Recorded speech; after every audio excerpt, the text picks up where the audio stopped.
All right. So we are sitting here with Neil Patel, we've been hanging out with him for the last few days at an event I'm hosting called Limitless. We've been diving into 4 or 5 online business owners, and it literally takes you, about 30 minutes to 45 minutes to figure out 3 specific things that somebody can do to double their business, right? Yeah, within an hour. Within an hour. Not always double, but usually grow. Double is hard, but so far you're 3 for 3 so far, I think. So that's amazing. So what we're going to do here today is I'm about to recreate Neil's 100K challenge that he did. How long ago did you do that?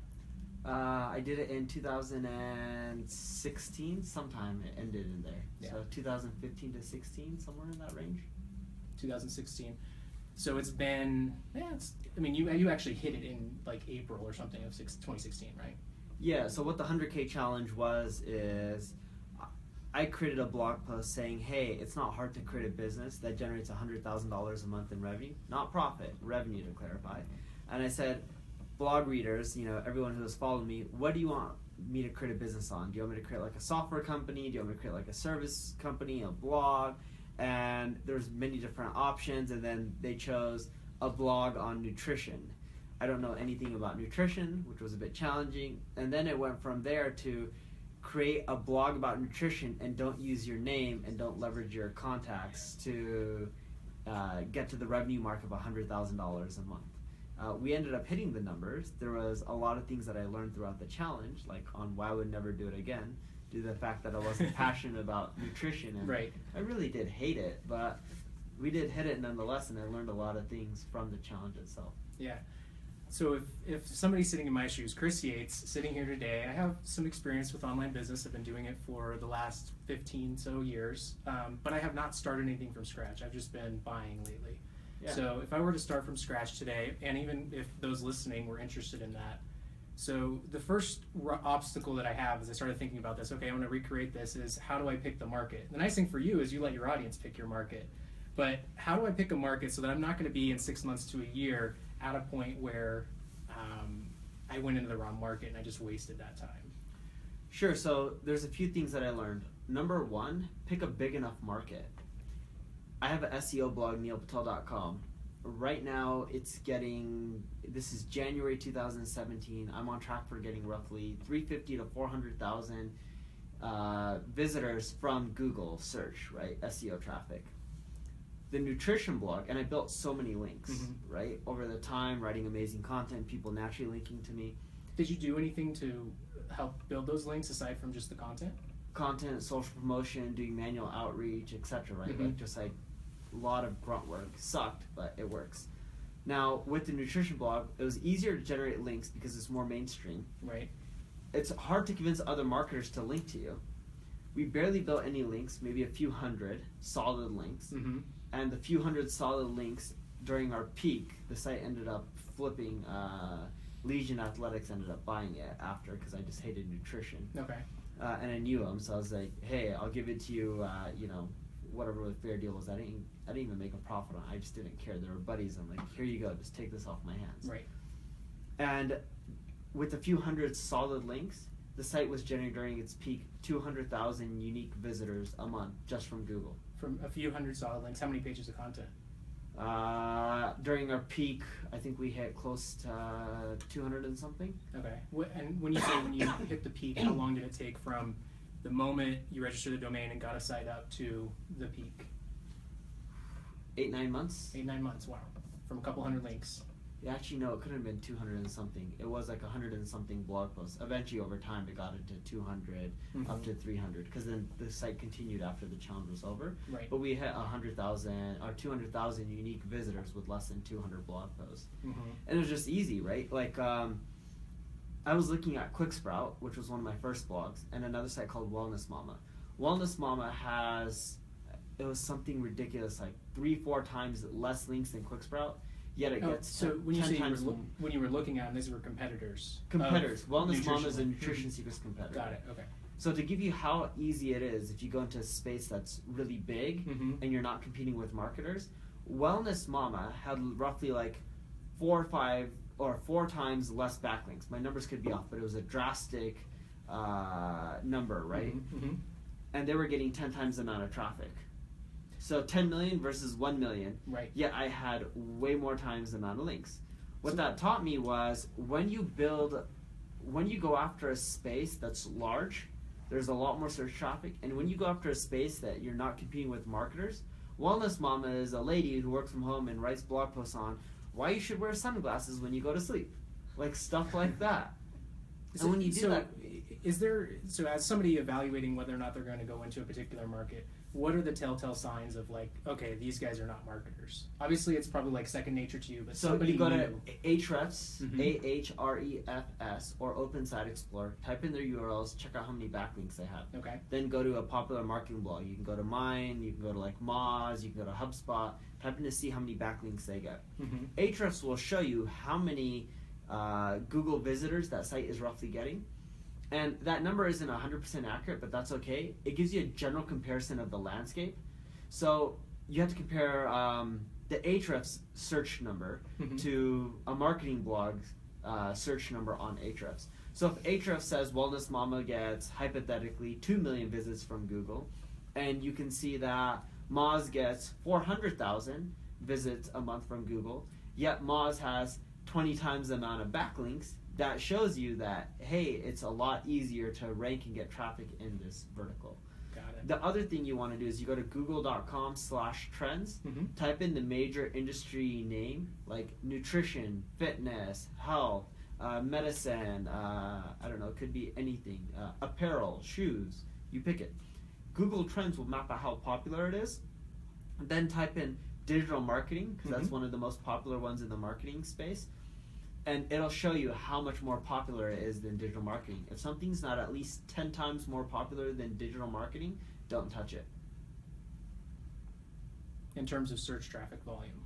Yes, because Google Trends is mapping it out based off of search traffic volume. So if there's not enough popularity there, that means it's going to be hard to grow fast and get a lot of search traffic. Got it. So, I mean, this is interesting because a lot of people, when they think about, okay, I'm going to go into an industry and but it's so big, it's kind of daunting to them. Yes. You think about it in a different way. So why not go into like a micro niche sort of site? Why wouldn't somebody do that? Why would they go into something huge like this? I was speaking on a panel with Rich Barton. Rich Barton is the founder of Expedia, Zillow, Glassdoor, and a few other companies. And when I was speaking on a panel with him, I learned something really interesting. He said, it takes almost as much energy to hit a single or a double than it does to swing for the fences and try to get a home run. So if you're going to put your time and effort into a business or idea, why not swing for the fences? Because he's right. Whether you create a niche website, which I've done, or go after a big vertical, it's roughly the same amount of energy. So why wouldn't you go after a big market and try to make the most amount of money, assuming you're passionate about it? And passion is important too, because if you're not passionate about the subject, no matter how big it is, you're not going to be putting in the time, the energy when things aren't going well. You're more likely to give up. When you love something, you don't see it as a job.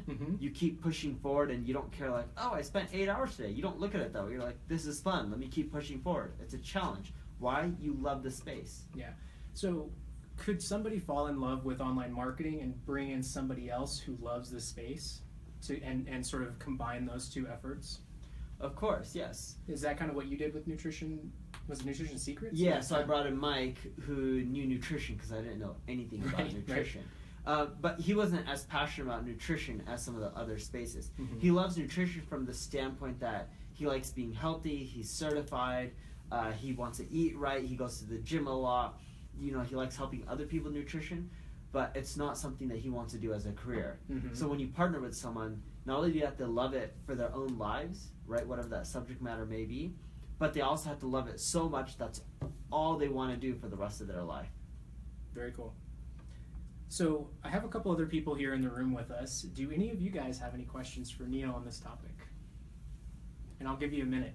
So Neil, and for the audience's sake, what is your, let's just say, your top 3 things if somebody wanted to recreate your challenge that they should be doing right now? Sure. So 1, pick a big enough niche, as I mentioned. Bigger niches tend to monetize quite well, and they're way more easily monetized. 2, the next thing is start off with a blog. I think it's the easiest way to get traction. Everyone always believes you start off a business and then you need to monetize from day one.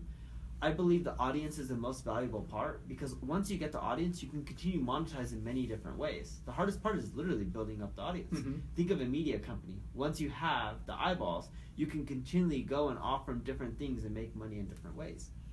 The second thing that I would do is figure out how you can be edgy in that space. So go to buzzsumo.com, buzzsumo.com, type in keywords and phrases within that space. It'll tell you what's hot and what's not. You don't want to just recreate what's hot. You want to have some edge, some flair to it. Mm-hmm. So Brian Dean, who's another marketer, has this methodology called the skyscraper technique. If someone wrote a post on 10 advanced yoga techniques for beginners, a skyscraper technique would say, hey, let's go above and beyond and write something that's so much better that no one would dare to copy it. So instead of 10 advanced yoga techniques for beginners, you would do something like 101 advanced yoga techniques for beginners. So as an example of that in your nutrition site, was there one or two of those skyscraper sort of articles that you remember as being like, this is the one that started hitting really well with this edginess and getting some exposure? No, so we took Brian's idea. Within the nutrition space, we found that most people write 400 or 500 word articles. Mm-hmm.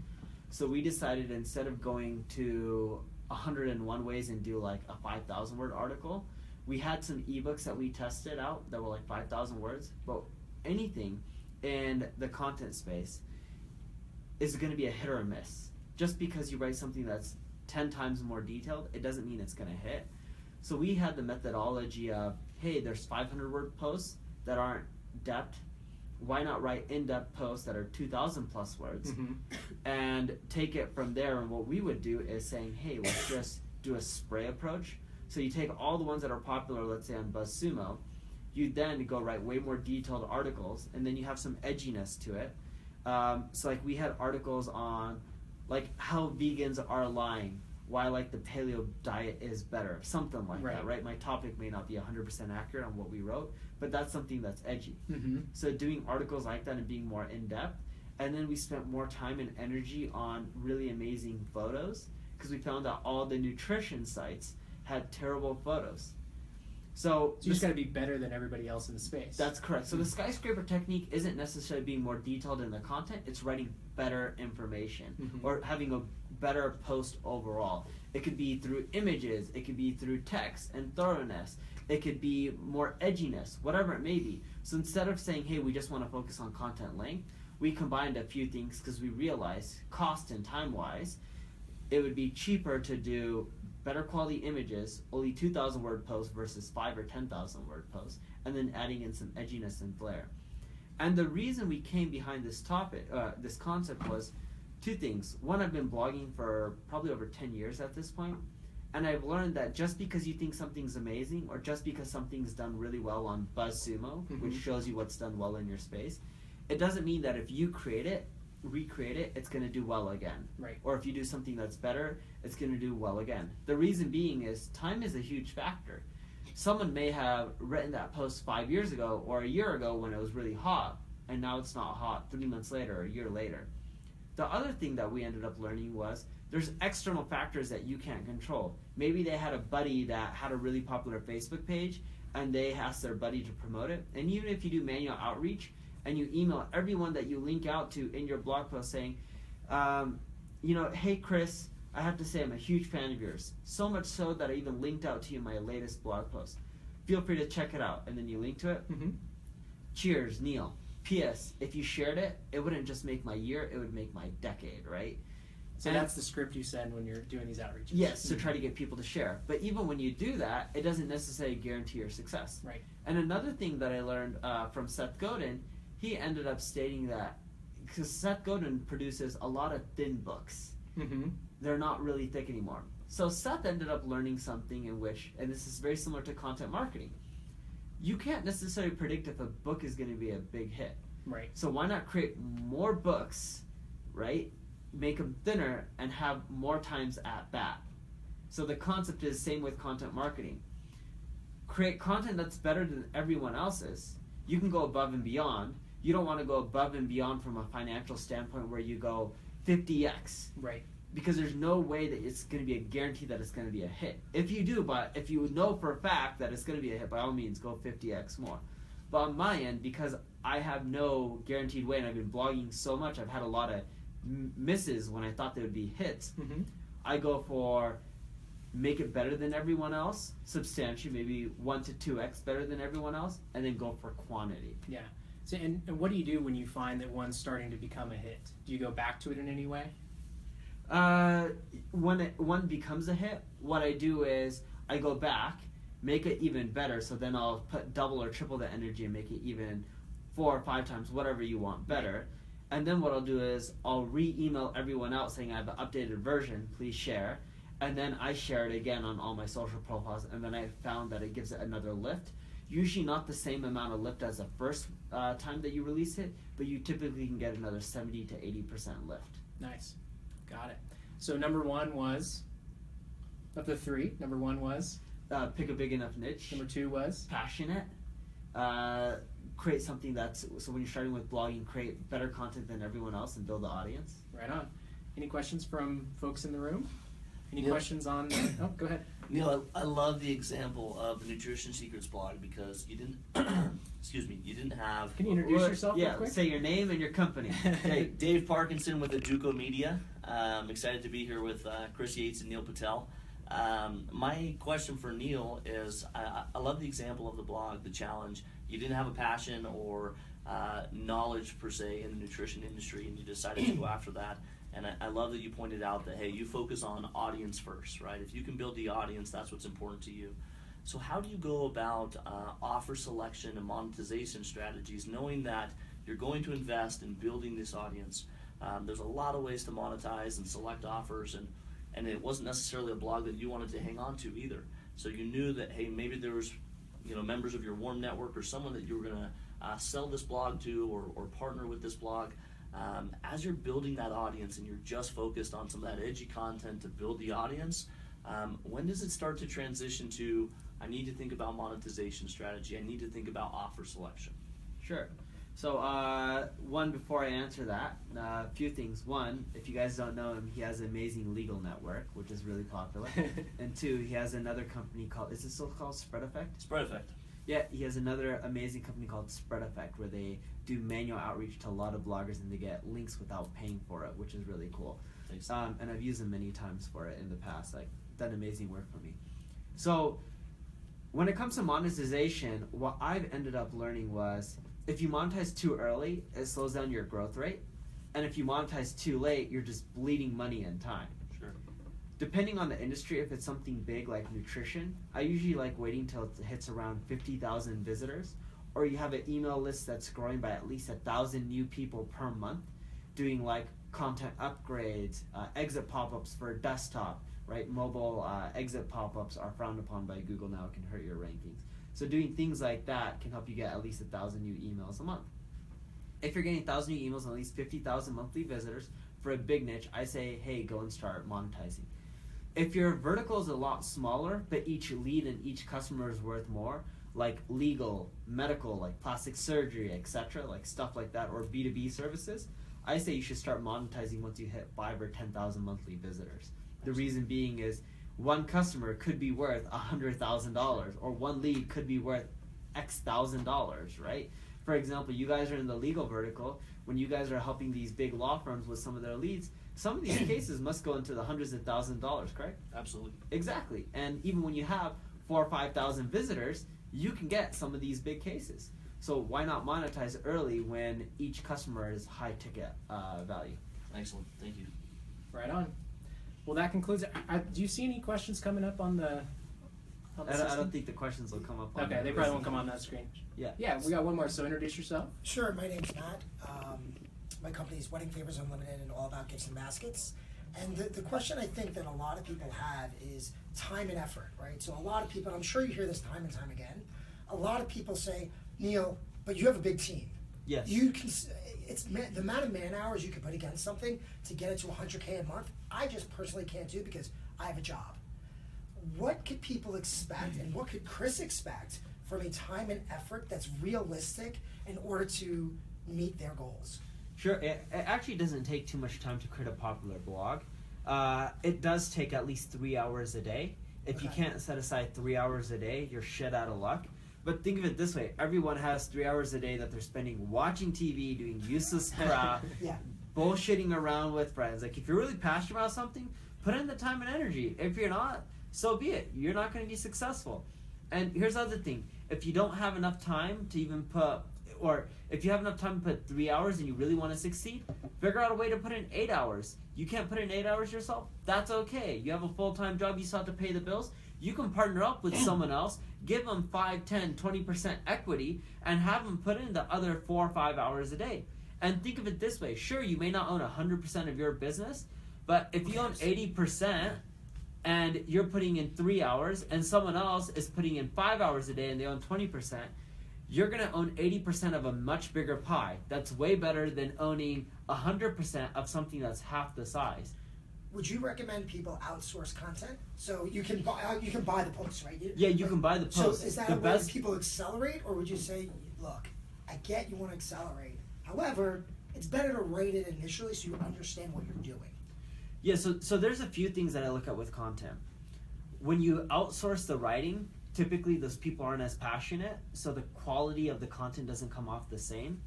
The second thing is most writers suck. The only place that I found really good writers at is jobs.problogger.net. That's jobs.problogger.net. That's the only place where I found writers in mass quantity that are actually pretty decent. And to get a really good writer, you end up paying $100 to $200 per post. Okay. If you want an amazing post, that could be like 5,000 words. You're probably going to end up starting to spend $400 or $500 a post. So it adds up to being a lot of money. And when you're hiring writers or you're writing it internally, the reason it doesn't come across really well is most people write blog posts like term paper. This is not college.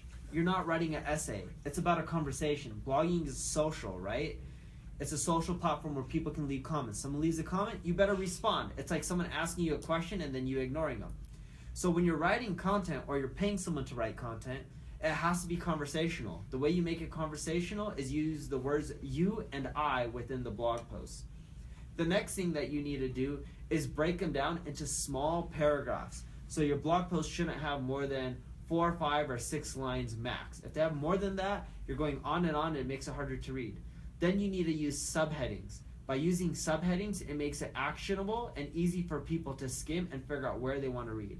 The next thing you want to do is use a conclusion and label the conclusion a conclusion, because from all the testing and the data we've seen, reader patterns are they go to a blog post, they scroll down, they look at the conclusion, and then they scroll back up to see if they want to read it. The other thing you need to do is focus on the headline. David Ogilvy said, for every dollar you spend in advertising, 80 cents goes into the headline. And he's spot on, because no matter how shitty of a blog post you have, if the headline is good and you hook them, you will get traffic. It sucks. You won't build a loyal audience by doing a bait and switch. Ideally, you should have amazing posts and an amazing headline, but you should always spend a lot of time on a headline. I was publishing a blog post this morning on how to generate 75% more social traffic. And one of my guys who runs the blog, we were brainstorming headlines, he ended up coming with 6 unconventional social media platforms that'll drive 75% of your referral traffic. It's a very complicated headline, right? And I spent, I kid you not, yesterday night going to BuzzSumo, Googling. It took me 45 minutes to come up with the headline. Will it hit? I don't know. It's yet to be seen. But the headline I ended up choosing was how to get 75% more traffic from social media when you're not popular, right? Because I was like, all right, what's a pain point? Not being popular on social media and not being able to generate traffic. And I was like, well, we're teaching in the article how to become popular on social media and generate more traffic from these unconventional social networks that aren't popular that anyone can leverage when they don't have money or they don't have a following. So I was like, wait, why not just simplify the headline and just be like, how to get 75% more traffic from social media when you're not popular, right? It simplifies it, hits a pain. And if you're not good with coming up with headlines, Google copy blogger headline formula, and they give you templates on really good, amazing headlines that work for any industry, B2B, B2C. And then the other thing you can end up doing is Google Portent Headline Generator, and that's a tool Portent, like Portent, Mm-hmm. and they give you formulas through a tool on really amazing headlines. Then go to BuzzSumo and type in keywords within your space. They also give you amazing headlines based on what has the most social shares in the past. So using those 3 sites and tools will help you generate headlines that actually go viral. So that's how I look at blogging, and as long as you follow that, and once you write a blog post, think of it this way. Hey, can I give this to a friend and they feel like they've actually got something from it and they can take action? If they can't take action, that means you've done a shitty job blogging. The other thing is, hey, am I writing this blog post in a really easy conversational tone that anyone can understand? The worst writers that I found are the ones that come from like the Harvard and Stanford. It's not because they're dumb, it's because they're too smart. Right. They use all this vocabulary that most people can't understand. It's like, dumb it down. Give me vocabulary that even I can understand. If a 5th grader can read it and understand the vocabulary, you're great. You don't want to talk above people. You want to have a conversation. When you're talking with friends, you don't try to act. I'm not saying they're dumb. They just use vocabulary naturally because they're so smart that other people really can't understand it. Got it. So Neil, if people want to go deeper in with you, you have the neilpatel.com blog. Where else could they potentially go deeper on some of this information you're talking about? Yeah, just they can Google anywhere. There's so many websites, right? Like Moz, Search Engine Journal, Search Engine Land, Marketing Land. I have a webinar on the neilpatel.com homepage which teaches a lot. So, but yeah, it's just all out there on the web. Mm-hmm. Cool. And then if you guys want to follow my journey, I am going to document it on my podcast, which is called the Rhodium Podcast. Just search Chris Yates Podcast in iTunes and subscribe. Yeah, no one's going to know how to spell Rhodium. Yeah, I know, that's a challenge. Horrible name for a brand, but the cool thing is that only the people who are in the actual community, they get it. So RHODIUM is how you spell it. And so. one tip for you, when I did my 100K challenge, the big mistake I did, and it goes back to the question you asked, when should you monetize? I waited too long to monetize. I wish I monetized within the 3rd month, because if you're trying to do a 100K challenge within 12 months, no matter how smart you are, you've been doing this for a while, you've been buying and selling sites, and now you're trying to do a 100K challenge without really spending much money at all to generate the 100K, so that way other people who are starting from scratch, who don't have an audience, who don't have much money, can replicate it. And even me, like, I've been doing it for years just like you, and we all know this, but sometimes we just make mistakes that are right in front of us. And the thing I made a mistake on is I waited too long. I wish I started earlier, because what you think will make you money, especially if you're going into a field that you're not familiar with, a lot of times won't make you money. So it's a lot of trial and error, and just like any business, you see these companies like the Ubers of the world be like, oh, they're so big. It's never that easy. I don't care what company you're talking about. They always go through ups and downs. They have these hard moments, and they had to learn from them. So the quicker you make mistakes and you learn from them, the more likely you are to hit your challenge. And that actually goes with any business. The quicker you start learning from your mistakes and testing, and you need to test fast and learn fast, and not make the same mistakes over and over again, you're much more likely to hit your goals. So if I were you, make sure you monetize in the first 3 months, even if you don't have the traffic, because you're on a tight deadline, right? We talked about if you're in a big niche, wait till 50,000 visitors. Small niche, start at 5,000-10,000 visitors. Big niche, wait for 1,000 new email subscribers per month. Small niche, doesn't matter, it's visitor based. But if you're giving yourself a time window, like I need to make this work within a year, you better start making these experiments within the first 3 months. It doesn't matter if you have the visitor count or not, because if you don't, you're not going to grow fast enough and hit your timeline milestones. Got it. All right. Well, there you have it, folks. So thank you all for listening. We really appreciate you taking the time to share here with us. And Neil, thank you so much for hopping on here and doing this live thing. It's fun. Thank you. All right. Thank you, guys.